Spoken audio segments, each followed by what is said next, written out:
বৃষ্টির দিনে সমুদ্র সৈকতে বেড়াতে যেতে কার না ভালো লাগে। উইকেন্ড এলেই অনেকেই পাড়ি দেন দীঘা, মন্দারমণি, তাজপুরে। আর যদি হাতে উইকেন্ডের চেয়ে একদিন বেশি সময় থাকে তাহলে কেটে নিন পুরী ট্রেনের টিকিট। কিন্তু পুরী যেতে গেলেও তো হাতে 4 থেকে 5 দিন প্রয়োজন। কিন্তু উড়িষ্যার পুরী ছাড়াও এমন অনেক সমুদ্র সৈকত রয়েছে যা হতে পারে আপনার উইকেন্ড ডেস্টিনেশন। আর সেই তালিকায় রয়েছে ডুবলাগুড়ি, বাগদা। বালেশ্বরের কাছে অবস্থিত এই ডুবলাগুড়ি আর বাগদা সমুদ্র সৈকত কলকাতা থেকে লং ড্রাইভে হোক বা ট্রেনে চেপে বালেশ্বর, উইকেন্ডে অনায়াসে ঘুরে নিতে পারেন এই দুই সমুদ্র সৈকত। 16 নম্বর জাতীয় সড়ক ধরে কলকাতা থেকে পৌঁছে যেতে পারেন এই দুই সমুদ্র সৈকতে। এছাড়াও বালেশ্বর স্টেশন থেকে নেমে গাড়ি ভাড়া করে চলে যেতে পারেন এই দুই সমুদ্র সৈকতে। বালেশ্বর স্টেশন থেকে ডুবলাগুড়ি দূরত্ব 25 কিলোমিটার। আর কলকাতা থেকে সড়ক পথে ডুবলাগুড়ির দূরত্ব প্রায় ওই 245 কিলোমিটারের মতো। প্রায় 5.5 ঘন্টা ড্রাইভ করে কিন্তু আপনারা ডুবলাগুড়ি পৌঁছতে পারেন। উড়িষ্যার ইকো ট্যুরিজমের অংশ এই ডুবলাগুড়ি। নির্জন সমুদ্র সৈকত, ঝাউবনের জঙ্গল, লাল কাঁকড়া নিয়ে তো গড়ে উঠেছে ডুবলাগুড়ি সমুদ্র সৈকত। ডুবলাগুড়ি ঝাউবনের জঙ্গলে ঘুরতে ঘুরতে দেখা মিলতে পারে বিভিন্ন ধরনের পাখির। নিলিবিলিতে কিছুটা সময় সমুদ্র তটে কাটানোর আদর্শ জায়গা এই দুই সমুদ্র সৈকত। ডুবলাগুড়ির সমুদ্রের পাড়ে বসে দেখতে পারেন সূর্যোদয় ও সূর্যাস্ত। এই দুটো জিনিস ডুবলাগুড়ি এবং বাগদা এসে মিস করলে চলবে না। ডুবলাগুড়ি ও বাগদা উড়িষ্যার ভার্জিন বিচ নামেও পরিচিত। এখানে খুব বেশি পর্যটকদের আনাগোনা নেই। উইকেন্ডগুলোতে মূলত বাঙালি পর্যটকদের ভিড় হয় এখানে। ডুবলাগুড়ি আর বাগদার পাশেই রয়েছে আরেকটি সমুদ্র সৈকত। ডুবলাগুড়ি থেকে ঢিলছড়া দূরত্বে এই দুই সমুদ্র সৈকত। তাই ডুবলাগুড়ির সঙ্গে বাগদার খুব একটা তেমন কোনো পার্থক্য নেই। ডুবলাগুড়ি খুব কাছেই রয়েছে কাঁসাফল মোহনা, সেখানেও আপনারা কিন্তু ঘুরে আসতে পারেন। সেখানে গেলে পাবেন টাটকা মাছ, সামুদ্রিক কাঁকড়া, আরও অনেক কিছু। উড়িষ্যার ইকো ট্যুরিজমের অংশ এই হওয়ায় ডুবলাগুড়ি ও বাগদায় থাকার জায়গার কিন্তু অভাব নেই, বরং এখানে রয়েছে ক্যাম্পিংয়ের সুযোগ। সমুদ্র সৈকতের ধারেই রাত কাটাতে পারবেন সেখানে। আর এখানে থাকা খাওয়া নিয়ে জনপ্রতি 1500 টাকা ন্যূনতম। ক্যাম্পের পাশাপাশি কটেজও রয়েছে, সেখানেও থাকা খাওয়ার খরচ মোটামুটি ওই একই। তাই এই বর্ষায় আপনি সহজেই প্ল্যান করতে পারেন ডুবলাগুড়ি, বাগদা যাওয়ার, আর সাথে ঘুরে আসতে পারেন পঞ্চলিঙ্গেশ্বর মন্দির। আমাদের এই ভিডিওতে আজকে আমরা জানাবো অতি সহজে কীভাবে আমরা একদিনের মধ্যে ঘুরে এসেছিলাম ডুবলাগুড়ি, বাগদা, পঞ্চলিঙ্গেশ্বর মন্দির আর নীলগিরি পাহাড় থেকে। তো চলুন আসুন আজকে শোনাই আমাদের ঘুরে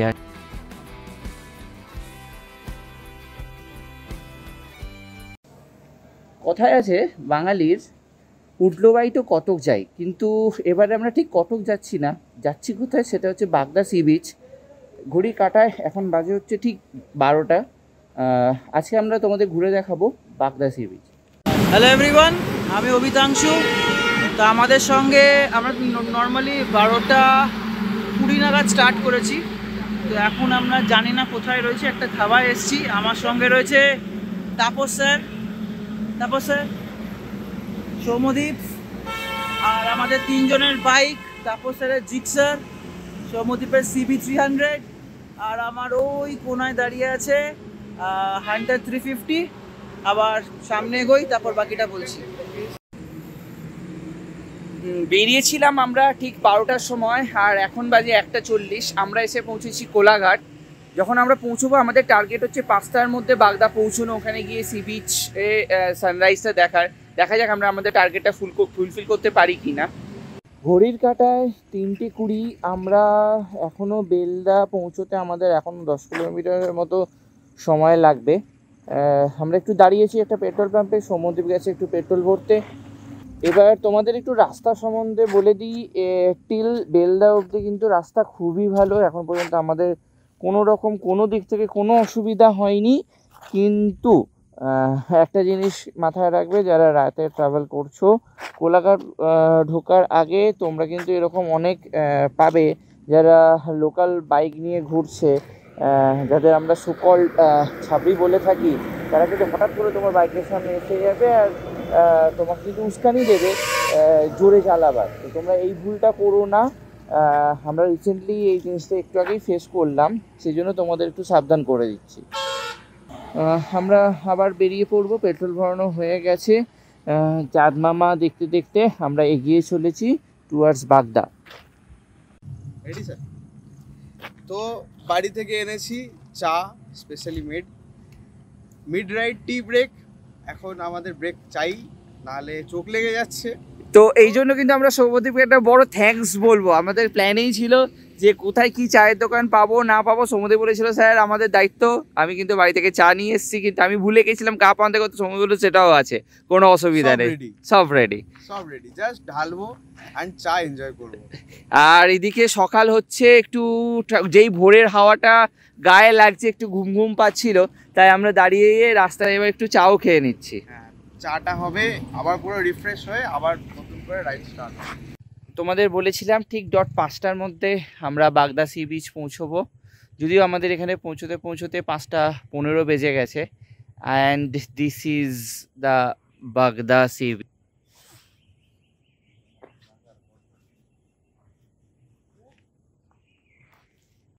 সবচেয়ে এক্সাইটমেন্টের জন্য সৌম্যদীপ আর অভিতাংশু কিন্তু দুজনেই বাইকটাকে একটু বেশি এক্সাইট হয়ে গেছিল।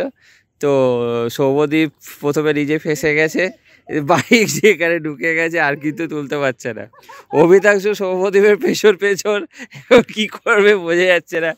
আমি জানতাম এই জন্য, বলে আমি জানতাম এই অবস্থাটা হবে, সেই জন্য আমি কিন্তু নামাইনি।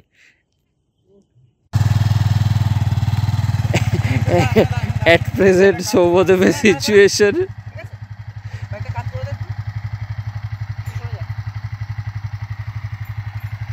অভিতাংশু কিন্তু প্রাণপণ চেষ্টা করে যাচ্ছে। যে ভিউটার জন্য আমাদের এত সকাল সকাল আসা, এই সেই বাগদা বিচ। আর দেখছো এই বাগদা বিচে কি পরিমাণ এখানে ঝিনুক পড়ে আছে, এ দেখো চারিদিকে কিন্তু অজস্র এরকম ঝিনুক পড়ে। এ দেখো কাঁকড়া। এবার আমি তোমাদের দেখাচ্ছি এক্স্যাক্টলি এই সানরাইজ ভিউটা। অসম্ভব সুন্দর একটা এক্সপিরিয়েন্স। বাট তার থেকেও যেটা সব থেকে ভয়ঙ্কর সেটা হচ্ছে বাইক, মানে আসা মাত্রই দুটো বাইক, আর ওর বাইক, ওর দেখা দেখি আমার বাইক বালিতে বসে গেল, সেই তুলে এই অবস্থা। সৌম্যদীপ, ভিউ তো অসাধারণ, কিন্তু এক্সাইটমেন্টটা একদম বালির ভেতর ঢুকে গেছিল, গাড়ি গিতে গেছিল। আর এই পাশে দেখো রেড ক্র্যাপস, কিন্তু আমরা যেই এগোচ্ছি ওগুলো কিন্তু ভেতরে ঢুকে যাচ্ছে।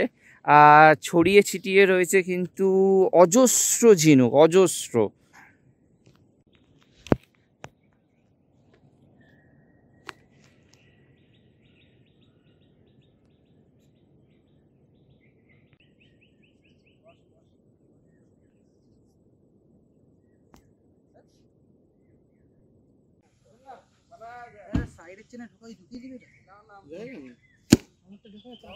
কি তোমরা এখনো ভিডিওটাকে লাইক করোনি কিন্তু, আর চ্যানেলটাকে কিন্তু সাবস্ক্রাইব করোনি? তো যারা দেখছো এই ভিডিওটা অবশ্যই কিন্তু চ্যানেলটাকে সাবস্ক্রাইব আর এই ভিডিওটাকে কিন্তু লাইক করো।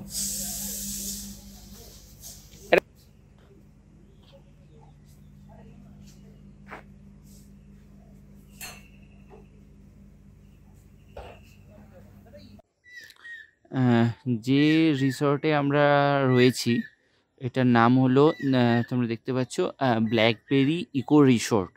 এটা এই বাগদা বিচ থেকে 10 মিনিটের দূরত্বে। কাউকে জিজ্ঞেস করলে তোমাদের বলে দেবে ব্ল্যাকবেরি ইকো রিসর্ট। কন্ট্যাক্ট নাম্বারটা তোমরা লিখে রাখতে পারো, 9040264502। একটু তোমাদের ডিটেলসটা বলে দিই। এখানে যে রুমসগুলো রয়েছে, এখানে এসি নন এসি সব ধরনের রুম রয়েছে। এসি যে রুমগুলো সেগুলোর কস্ট ওই 1500 থেকে 1700-র মধ্যে, এগুলো ভ্যারি করে সিজন টু সিজন আর অ্যাভেবিলিটির ওপরে। আর নন এসি রুমগুলো ওই 1300 থেকে 1500-র মধ্যে। এগুলো কিন্তু ইনক্লুডিং 3 বেলা খাবারের কথা বললাম, যেমন হচ্ছে লাঞ্চ, ডিনার আর ব্রেকফাস্ট। এখানে ব্রেকফাস্টে লুচি, আলুর তরকারি, দুপুরে মাছ আর রাতে মাংস, এই ব্যবস্থা আছে। একটু আমি তোমাদের রুমের শেপসগুলো দেখিয়ে রাখি। এখানে এই কটেজগুলো রয়েছে।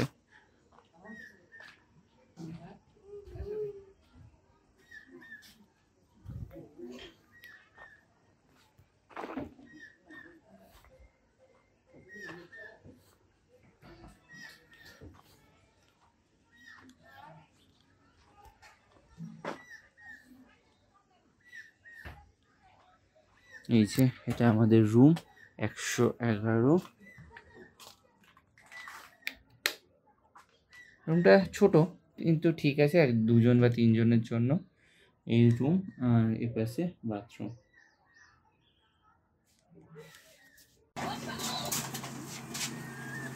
ব্রেকফাস্টের আইটেম, সকালের ব্রেকফাস্ট শেষ। আনলিমিটেড লুচি, ঘুগনি, ডিম সেদ্ধ, কলা, মিষ্টি, এই ছিল আমাদের সকালের ব্রেকফাস্ট। এবার আমরা চলে যাব জগন্নাথ টেম্পল দেখার জন্য। আর সেখান থেকে আমরা যাব পঞ্চলিঙ্গেশ্বর। এই দুটো জায়গা এখান থেকে তোমার নিয়ার অ্যাবাউট 80 কিলোমিটার দূরে হচ্ছে, মানে যাতায়াত মিলিয়ে 80 কিলোমিটার, 40 কিলোমিটার দূরে হচ্ছে পঞ্চলিঙ্গেশ্বর। আর উইদিন 12 to 13 কিলোমিটার হচ্ছে ওই জগন্নাথ মন্দিরটা। তো আমরা এখন বেরিয়ে যাচ্ছি ব্রেকফাস্টের পর।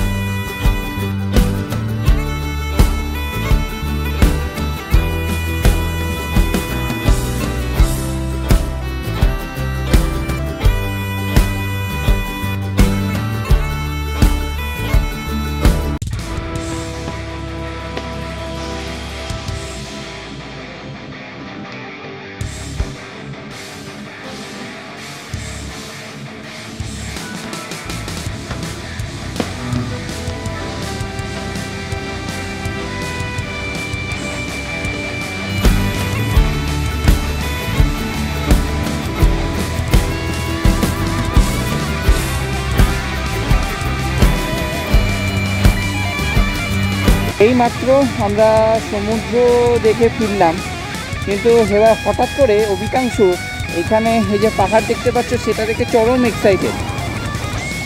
তো একদিকে যেমন সমুদ্র, তেমনই অন্যদিকে তোমরা এরকম পাহাড়ও দেখতে পারবে। যদিও এটা বাগদাতে নয়, বাগদা থেকে আরও নিয়ার অ্যাবাউট 40 কিলোমিটার দূরে টুয়ার্ডস পঞ্চলিঙ্গেশ্বর মন্দিরের দিকে, এই যেখানে তোমাদের নীলগিরি জগন্নাথ টেম্পল আছে সেখানে কিন্তু তোমরা এই পাহাড় দেখতে পাবে। যদিও আমরা এক্সপেক্ট করেছিলাম প্রচণ্ড পরিমাণে রোদ হবে, সেই পরিমাণে রোদ কিন্তু আমরা আজকে পাইনি। তোমরা দেখতে পাচ্ছ যথেষ্ট ভালো ওয়েদার। তো আমরা, যদিও গরমটা ভালো রয়েছে, কিন্তু রোদটা কিন্তু আমরা একদমই পাইনি পুরো রাস্তাতে।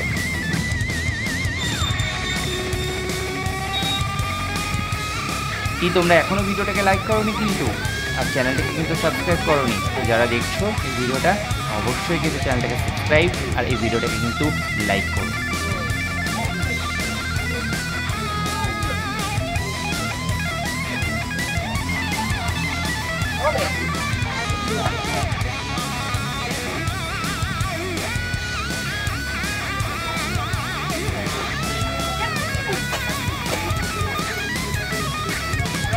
অনেক কষ্টের পর যখন ঢালবে আমরা ওপরে উঠলাম 15 মিনিট পর।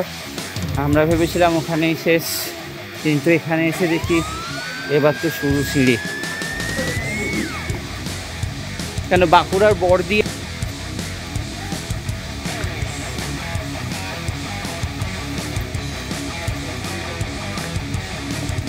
সৌম্যদীপ কিন্তু ফুল অ্যাক্টিভ মোডে আছে, কারণ সৌম্যদীপকে বলা হয়েছে যে বাবার কাছে পৌঁছতে পারলে এবছরে 13 পার হয়ে যায়গা।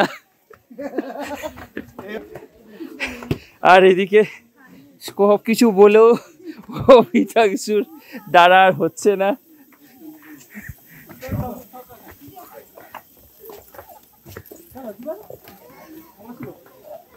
এদিকে অভিতাংশুকে টেনে তোলা যাচ্ছে না, জিভ আলজিভ বাইরে বেরিয়ে গেছে অভিতাংশুর।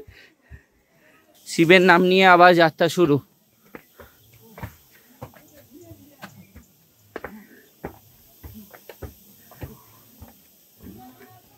Heading steps.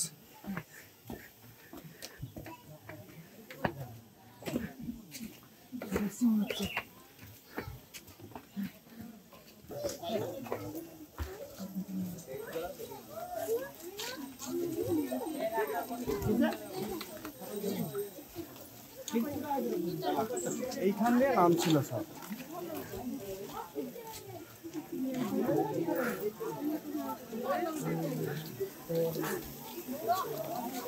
4 ধাপের 1 ধাপ হয়তো আমরা এসে পৌঁছেছি, এখনো 3 ধাপ বাকি।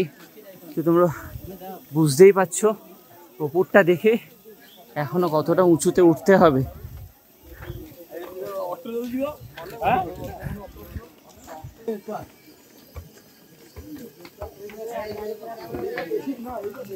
কথায় আছে ভগবানের দর্শনও তো সোজা নয়, কিছু পেতে গেলে কিছু তো দিতেই হবে। আর এই ব্রত মনে রেখে অভিতাংশ কিন্তু ওপরের দিকে এগিয়ে যাচ্ছে।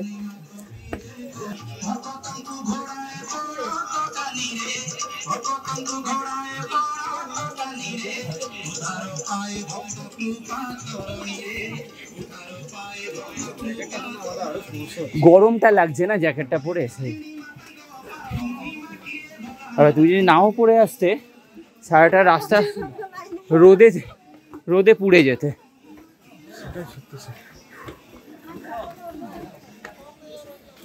সিঁড়িগুলো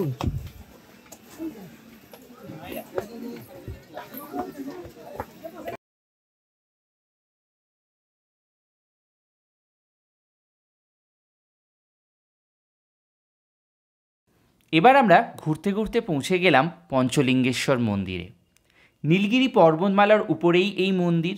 প্রায় 250টা সিঁড়ি বেয়ে আমরা ওপরে এসে পৌঁছালাম, কিন্তু সেখানে পৌঁছাবার পর এখানকার ভিউ দেখে কিন্তু আমরা মন্ত্রমুগ্ধ হয়ে গেলাম। এতটাই সুন্দর এই নীলগিরি পর্বতমালা, অসম্ভব সুন্দর ভিউ আমরা এখান থেকে দেখতে পেয়েছি। সেই পাহাড় থেকে মন্দিরের পেছন দিয়ে একটি নদী নেমে এসেছে, আর বর্ষায় সেই নদীর চেহারাই বদলে যায়। যখন তীব্র গতিতে সমতলে এই নদী নেমে আসে, এই মন্দিরের চারিদিকের প্রাকৃতিক সৌন্দর্য মনোমুগ্ধকর হয়ে ওঠে। এই পঞ্চলিঙ্গেশ্বরে যেন কোনো মন্দির তেমন নেই, উন্মুক্ত প্রান্তরেই কিন্তু শিবলিঙ্গের অবস্থান। 5টি কুণ্ড রয়েছে, তার মধ্যে রয়েছে এই শিবলিঙ্গগুলি। সেগুলি কুণ্ডের জলে হাত দিয়ে কিন্তু স্পর্শ করতে হয়। সেখানে পুজো দেওয়ার সব বন্দোবস্ত রয়েছে। এই সময় জল কম থাকায় ভালো করে কিন্তু পুজোও দেওয়া যায় এই পঞ্চকুণ্ডের শিবলিঙ্গে। বর্ষার সময় একটু জল বেড়ে যাওয়ায় সেখানে কিন্তু আর স্পর্শ করা যায় না। তাই আমরা খুব অতি সহজেই কিন্তু দেখতে পেলাম কিভাবে এখানে পুজো দেওয়া হয় আর কিভাবে এই জলে মাথা নত করে সেই জল স্পর্শ করানো হয়। আর তার কাছেই ছিল কিন্তু দেবকুণ্ড, আর একটু দূরে ছিল কিন্তু অম্বিকা মাতার মন্দির। সেখানে কিন্তু আমরা যাইনি, সেখানেও কিন্তু তোমরা পুজো দিয়ে দর্শন করতে পারো। এই অম্বিকা মাতার মন্দির থেকে কিন্তু কিছুটা দূরে আছে সুরজকুণ্ড আর উষাকুণ্ড। সেখানে পৌঁছতে গেলে একটু ট্রেক করে পাহাড়ের ওপরে কিন্তু উঠতে হয়।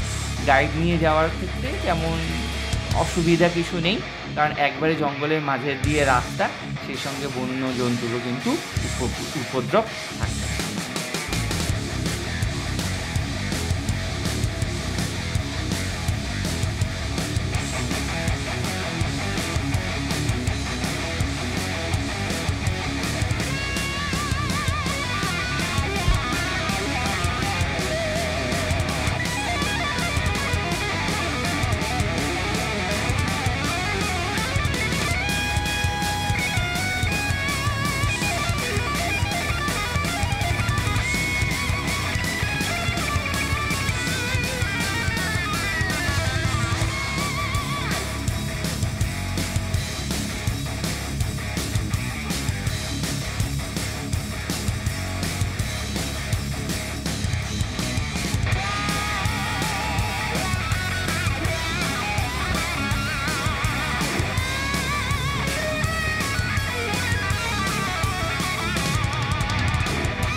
যেমনটা ঠিক তেমনটাই করা।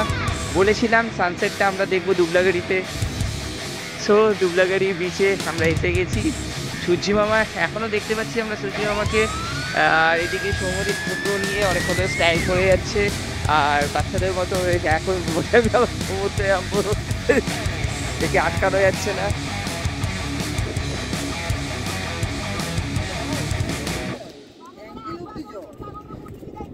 আর দেখো চারিদিকে কেমন ঝিনুকে ভরে গেছে।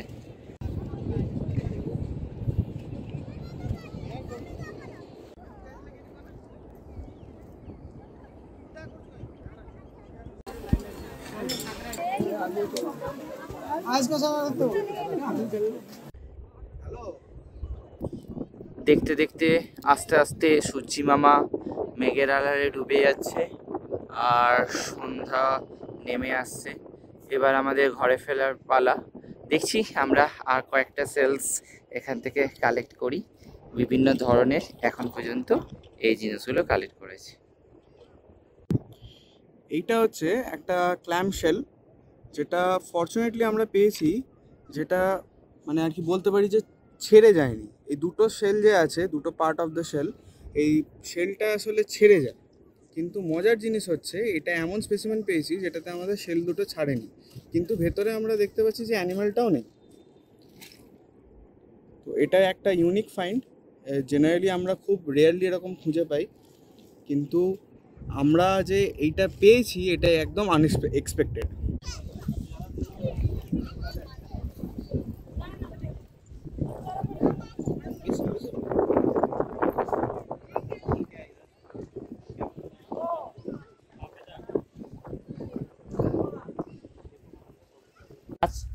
আজ সকালে আমরা এসেছিলাম বাগদা, যদিও এটা আমাদের ফার্স্ট টাইম, আমাদের তিনজনেরই। একজনের সাথে আমাদের পরিচিতি হয়েছে, তার নাম হলো সুনীলদা। পরিচিতি সেটা রুমে থাকা নিয়ে, আমরা যে রিসোর্টে ছিলাম সেখান থেকে পরিচিতি। কিন্তু পরে জানতে পারলাম ওনার একটা বৈশিষ্ট্য আছে, উনিও কিন্তু আরসিবির একজন অ্যাক্টিভ মেম্বার, প্লাস আরেকটা যেটা জানতে পারলাম উনিও কিন্তু নিজেও একজন রাইডার। তো সেই থেকেই পরিচিতি। তো আরেকটা যেটা খবর সেটা হচ্ছে যে উনারও এখানে তৈরি হচ্ছে, যেটার নাম হলো বিচ অন সি। তো তোমাদের আমি এখানে দেখিয়ে দেবো কীভাবে ওনার জাস্ট এই সাইডে জাস্ট 1 থেকে 1.5 মিনিট হাঁটা পথেই কিন্তু বিচটা আছে। আর এইটা যেটা তোমরা দেখতে পাচ্ছ, এখানে রিসেপশন তৈরি হচ্ছে, আর এই সাইডে রুমগুলো আছে, আর এখানে সুইমিং পুল। আর এটা দোতলা উনি যেটা বলছেন। Are expected within 6 to 7 month বা ম্যাক্সিমাম সব কিছু নিয়ে আমি যদি ধরে রাখি উইদিন 2026 আমরা এক্সপেক্টেড উইদিন 1 year এই কাজটা শেষ হয়ে যাবে। তো আমরা যারা বাইকার্স আছি, তো আশা করছি বুঝতে পারছো যে একটা ফোন কল আসার আগে আমিও নিজেও আমরা যারা রয়েছি, তো যেটা একটা টেনশন থাকে যে যাওয়ার পর পাবো কি পাবো না অত সকালে। অনেকে যারা রাতে আমরা রাইড করি, দিনের বেলা অ্যাভয়েড করি রোদের জন্য, হঠাৎ করে সকালবেলা আসার পর, তো ওনার সাথে জাস্ট একটা ফোন কলেই আশা করছি জিনিসটা সলভ হয়ে যাবে। সুনীলদার মুখ থেকে এবার আমরা একটু শুনে নেবো ওনার ফোন নাম্বারটা, যাতে তোমরা যারা আসছো তারা ওনাকে একটা ফোন করলে কিন্তু এই প্রবলেমসগুলো সলভ হয়ে যাবে। কারণ রুম একটা খুব দরকারি জিনিস, যেটা সবারই মনের মধ্যে টেনশন থাকে। তা উনি যেহেতু বাইকার্স আর আরসিবি মেম্বার, তো অনেক কিছুই হেল্প আমরা ওনার কাছ থেকে পাবো। একটু সুনীলদা তুমি একটু ফোন নাম্বারটা বলে দাও। আমার ফোন নাম্বার হচ্ছে 7381283952। 7381283952। ওকে, তো আশা করছি যারা বাইকার্স বা আরসিবি মেম্বার্সরা যারা আসবে, বা অন্যান্য শুধু আরসিবিও কেন, অন্যান্য বাইকার্সরাও যারা আসবে, তো আশা করি তোমার থেকে সব ধরনের হেল্প বা সব ধরনের সাপোর্ট কিন্তু পাবো আমরা।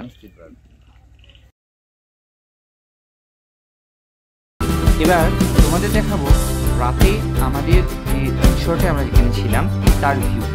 রাতে কত সুন্দরভাবে এই রিসোর্টটাকে লাইটে মুড়ে ফেলা হয়। আর এই কাজে যেখানে দেখছি সেখানে গান বাজছে, কিন্তু যারা ফ্যামিলি নিয়ে আসে বা যারা বন্ধু বান্ধবরা আসে কিন্তু এনজয়। এই ছিল আমাদের একদিনের ট্রিপ। আমরা টোটাল 25 ঘন্টার মধ্যে, যেখানে আমরা বেরিয়েছিলাম রাত 12টাতে, আর আমরা ফিরে এসেছিলাম আবার রাত 12:30টার মধ্যে। তো 25 ঘন্টার মধ্যে আমরা কিন্তু বাগদা পৌঁছে সূর্যোদয়, সেখান থেকে ধুপলাগুড়ি, সেখান থেকে পঞ্চলিঙ্গেশ্বর, নীলগিরি পাহাড়, দেখে রেস্ট নিয়ে খেয়ে আবার যে যার কলকাতার বাড়িতে কিন্তু ফিরে আসতে পেরেছিলাম। খুব অল্প খরচেই কিন্তু তোমরা এই ট্রিপটা অ্যারেঞ্জ করতে পারো। যারা বাইকে যেতে চাও তারা বাইকে, বা যারা ট্রেনে যেতে চাও তারা কিন্তু ট্রেনেও পৌঁছে গিয়ে এই জায়গাটা ঘুরে আসতে পারো। ভার্জিন বিচ নামে খ্যাত এই বাগদা আর দুবলাগুড়ি সি বিচ কিন্তু মনোমুগ্ধকর এক জায়গা। তাই একদিনের ছুটিতেও কিন্তু খুব অতি সহজে কিভাবে তোমরা এই 2 জায়গা ঘুরে আসতে পারো, এই ছিল আজকের ভিডিওর মূল বিষয়বস্তু। তো আশা করি তোমাদের ভালো লাগলো। যারা এই চ্যানেলে নতুন তারা কিন্তু এই চ্যানেলটিকে সাবস্ক্রাইব, আর যারা অলরেডি ভিডিও দেখেছো তারা কিন্তু ভিডিওটাকে লাইক করতে ভুলবে না।